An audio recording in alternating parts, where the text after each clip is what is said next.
Now that's what I call cheesy.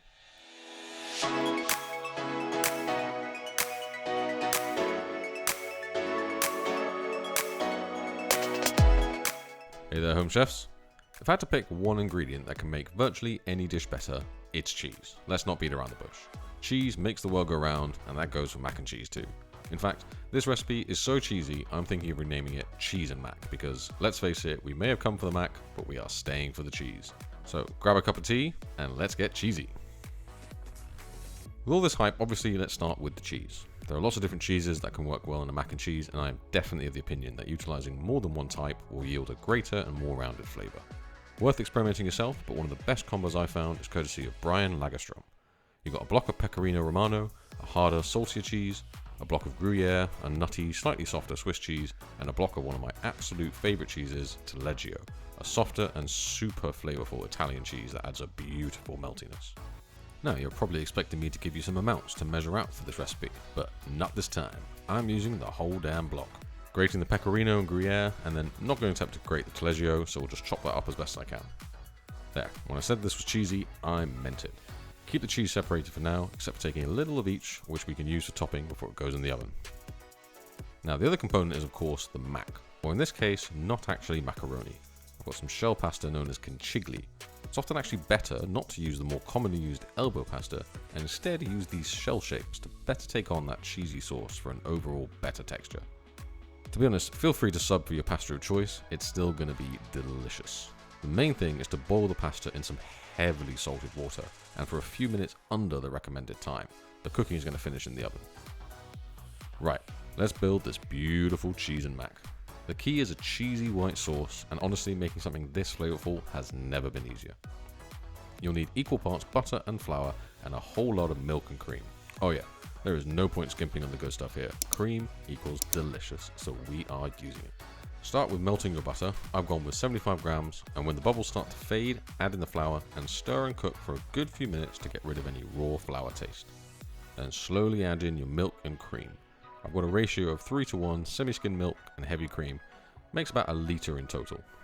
Add it bit by bit to ensure a nice smooth white sauce. Take your time with this, as it's just not going to come together if we add this all in one go.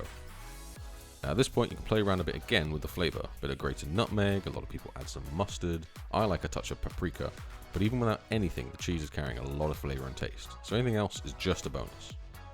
Take the sauce off the heat, and I'm adding the cheese one at a time, as the differing textures means they will all melt and incorporate differently. Starting with the harder pecorino, stir that in, followed by our slightly softer Gruyere, and then finally those gorgeous chunks of Taleggio. I'm barely stirring these in actually, as I love the idea of these being little pockets of pure gooey cheesy heaven dotted around. At this point you should now have the gooeyest, the velvetiest, the cheesiest sauce you'll ever make. If this isn't poetry in motion, I don't know what is. Let's add the pasta and complete this masterpiece.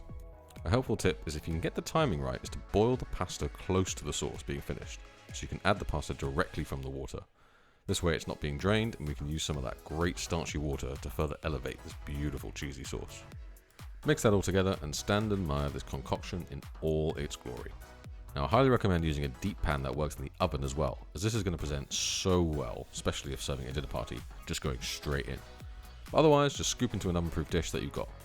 Now top off with those cheese scraps we saved earlier, because, I mean, come on, like we're not going to add more cheese. But importantly, this will help brown the top as well and look fantastic. Then, it's into the oven for around 25 to 30 minutes. Now while you're waiting, I recommend a few rashers of bacon cut up and fry with some breadcrumbs for an incredible little texture boost to complement all that cheesy gooiness. The time has come and that looks incredible. I guarantee this cheese and mac more than lives up to its name. A sprinkle of herbs for a touch of green, and you've got as close to cheese perfection as I can think of.